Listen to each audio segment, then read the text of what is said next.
एक significant legal development में 47 residents of Assam ने सुप्रीम कोर्ट ऑफ इंडिया को अप्रोच करते हुए इलीगल डेमोलिशंस को एलिज किया था, जो कि इनडायरेक्ट कॉन्ट्रावेंशन में था with the supreme court previous order. इस कंटेम्प्ट पिटीशन ने लीगल एक्शन को एक अलग स्पार्क दे दी थी। पिटीशन ने क्लेम किया था कि 28 सितंबर 2024 को एडमिनिस्ट्रेशन ने एक unauthorised demolition of religious and residential buildings belonging to marginalised communities को कंडक्ट किया है विदाउट गिविंग प्रायर नोटिस और providing any opportunity for a hearing. सभी जानते हैं कि वैसे ही सुप्रीम कोर्ट बुलडोजर्स को as a tool for swift justice पर हियरिंग कर रहा है। लास्ट हियरिंग में भी सुप्रीम कोर्ट जजेस ने स्ट्रिक्टली अथॉरिटीज को वार्न किया था और ऐसे डेमोलिशंस को कंडक्ट करने से मना किया था, लेकिन जहां एक तरफ असम में सुप्रीम कोर्ट के इस ऑर्डर को वायलेट होते हुए देखा गया, वहीं दूसरी ओर 1 अक्टूबर को होने वाली सुप्रीम कोर्ट हियरिंग से पहले एक और खबर आई जिसने सभी को चौंका के रख दिया। सुमस पत्नी मुस्लिम जमात गुजरात के प्रभास पतन के पत्नी मुस्लिम कम्युनिटी को रिप्रेजेंट करते हुए एक कंटेम्प्ट पिटीशन फाइल की गई है। उन्होंने गुजरात एडमिनिस्ट्रेशन पर इल्जाम लगाया है कि उन्होंने बिना लीगल प्रोटोकॉल्स को फॉलो किए मुस्लिम एरिया में डेमोलिशन किया है। उनकी प्ली में कहा गया है कि बुलडोजर्स ने मॉस्क, ईदगाह, दरगाह और घरों को तोड़ दिया है बिना किसी प्रायर नोटिस के, जबकि सुप्रीम कोर्ट का ऑर्डर जो 17 सितंबर 2024 को दिया गया था, जिसमें क्लियरली सब डेमोलिशंस को रोका गया था। The petition demands contempt proceedings against top officials including the Principal Secretary of Gujarat, a collector and district magistrate and the Superintendent of Police Gir Somnath, all who have been named as a party respondents। अब यहाँ से मंगलवार को हुई supreme court hearing on bulldozer justice और भी ज्यादा interesting हो जाती है, जब senior advocate Sanjay Hegde supreme court के सामने अपने आर्ग्यूमेंट्स रखने लगे। जहांगीरपुरी एरिया के एक फ्रूट सेलर को रिप्रेजेंट करते हुए उन्होंने कहा कि उनके केस को भी इसमें टैग किया जाए और सुना जाए। एडवोकेट हेगड़े ने अपने जबरदस्त स्टेटमेंट के साथ शुरुआत करते हुए कहा, my Lord's, what we are witnessing here is nothing short of contempt of this honorable court's order, contempt of the rule of law and contempt of the basic principles of justice। जैसे जैसे हेगड़े ने case को explain किया, ये साफ होता गया कि ये सिर्फ इस बात का सवाल नहीं था कि बिल्डिंग्स लीगली बनाई गई थी या नहीं, ये तो सरकारी पावर के गलत इस्तेमाल और लॉ की ड्यू प्रोसेस के साथ छेड़छाड़ का मुद्दा था। इस केस को जस्टिस BR गवई और जस्टिस KV विश्वनाथन सुन रहे थे, जो इस बात को समझ रहे थे कि उनका फैसला एक बड़ा एग्जाम्पल सेट कर सकता है। वहीं दूसरी ओर गुजरात, यूपी और मध्य प्रदेश को रिप्रेजेंट कर रहे थे सॉलिसिटर जनरल तुषार मेहता, जिन्होंने कोर्ट को असिस्ट करने और अपने सजेशंस देने का आश्वासन दिया। मेहता ने स्टेट गवर्नमेंट्स इन्वॉल्व को रिप्रेजेंट करते हुए आर्ग्यू किया कि स्टेट्स ने सब्सटेंशियल मेजर्स लिए हैं to follow the legal protocols, specially in cases involving unauthorised constructions. SG ने मेंटेन किया कि स्टेट्स लॉ के अंदर ही एक्ट कर रही हैं और डेमोलिशंस इलीगल इंक्रोचमेंट को टैकल करने के लिए की गई हैं। कोर्ट के सवाल पूछने पर कि क्रिमिनल बैकग्राउंड्स इन डेमोलिशंस का ग्राउंड हो सकता है, SG मेहता ने अथॉरिटीज को डिफेंड करते हुए कहा कि क्रिमिनल बैकग्राउंड्स कंसिक्वेंसेस फेस ना करने की शील्ड नहीं होनी चाहिए। Mehta argued, my worry is lordships are issuing directions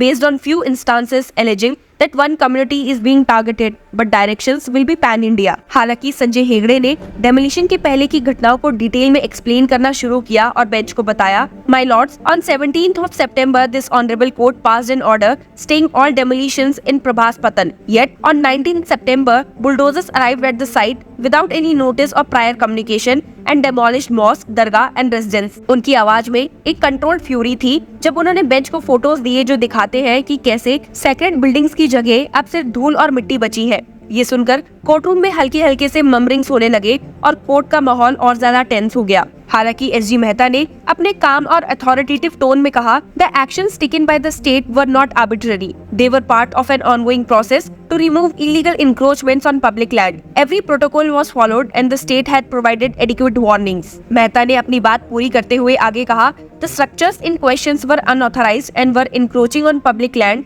that has been earmarked for public welfare projects। These demolitions are part of the government's broader initiative to reclaim public spaces that has been illegally occupied। Mehta ने कुछ और documents bench को दिखाए जो दिखाते हैं कि demolition से पहले नोटिस भेज दिए गए थे, पर ये आर्ग्यूमेंट कोर्ट में ज्यादा असर नहीं कर पाया। जस्टिस विश्वनाथन, जो नेचुरल जस्टिस के लिए काफी कमिटेड जाने जाते हैं, ने एक सवाल उठाया, mister Mehta, you say that adequate warnings were issued, can you show us evidence that the community in question was given the opportunity to be heard? Was there any communication between the state and the affected parties after this court pass the stay order? इस सवाल पर SG Mehta थोड़े hesitated दिखे, क्योंकि court के concern सिर्फ building की illegality पर नहीं थी, बल्कि इस बात पर थी कि क्या स्टेट ने डेमोलिशन से पहले ड्यू प्रोसेस को फॉलो किया है या नहीं। जस्टिस गवई ने भी अपने शार्प टोन में दोनों साइड्स को एड्रेस करते हुए बोला, we have a situation here where an order of this court was violated. Regardless of the legality of the structures, the question remains, why did the demolitions take place after the stay was issued? Mr. Mehta,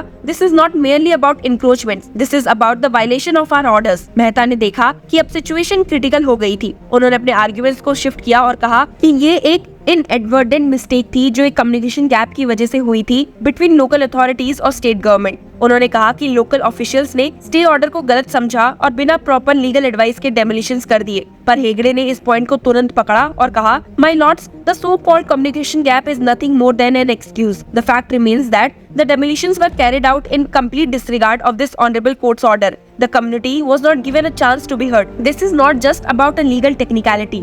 This is about the abuse of state's power to target a particular minority community. इस hearing में हमने देखा है कि कैसे justice Gavai petitioners के argument को समझते हुए अपने अप्रोच में केयरफुल दिखे हैं, क्योंकि उन्हें पता है कि इस केस की रूलिंग एक नेशनल प्रेसिडेंट सेट कर सकती है। इंडिया जैसे डाइवर्स देश में जहां लैंड डिस्प्यूट्स और इंक्रोचमेंट आम बात है, ये केस सरकारी पावर्स की लिमिट को डिफाइन कर सकता है। जस्टिस गवई थॉटफुल है, लेकिन फर्म टोन में उन्होंने दोनों पार्टी को एड्रेस करते हुए कहा, the state has the right to remove illegal encroachments, but it must do within the bounds of the law. We can not allow a situation where citizens right are trampled upon in the name of public welfare. Mehta की तरफ देखते हुए उन्होंने add किया, you must understand mister Mehta that the bulldozer is not a symbol of justice. It is a tool that must be used carefully and only after following all legal procedures. We cannot have a situation where demolitions are used as a form of punishment or retribution. Justice Vishwanathan ने भी इस discussion में अपना wait डाला और कहा, two wrongs do not make a right. Even if it is unauthorized constructions, it is not a happy sight to see people on the road. What joy is there seeing them like that? Nothing is lost if they are given time for alternate arrangements. Court ने Gujarat government को एक strict warning दी